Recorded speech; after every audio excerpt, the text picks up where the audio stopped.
Nima sababdan viloyatlarda gijja ko'proq uchraydi? Sababi to'g'ridan-to'g'ri kontakt ko'p.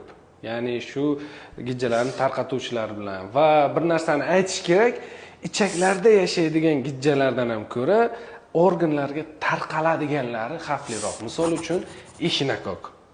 Va bunda yaqin orada mana Qurbon hayit, hamma qo'y suyadi. Mana shu yerda juda ko'p xato qilamiz. Misol uchun qo'yni ortib qolgan qismini kuchukka berib yuboradigan odatimiz bor. Qanaqadir qurti bormi, paraziti bormi, uylab ko'rmasdan. U kuchuk yeydida o'zida doimiy tuxumlar zaxirasi bo'lib qoladi u. Bolalaringiz qachon kuchuk bilan o'ynasa, qo'llariga yuqadi. Shu sababli ehtiyot bo'linglar. Birinchi navbatda mana shu qoramol suyasizlarmi, birdaniga olib kuchukka berib yubormanglar u narsani, ortiqchasini. Chunki u kuchuk sizning uyingizda yashaydi. Mushuk ham.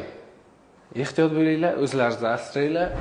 O'zingizni va oilangizni gijja va parazitlardan profilaktika qilish maqsadida esa Numa kompaniyasini Rikki mahsulotini tavsiya etamiz. To'liq ma'lumot uchun kommentariyga gijja so'zini yozib qoldiring.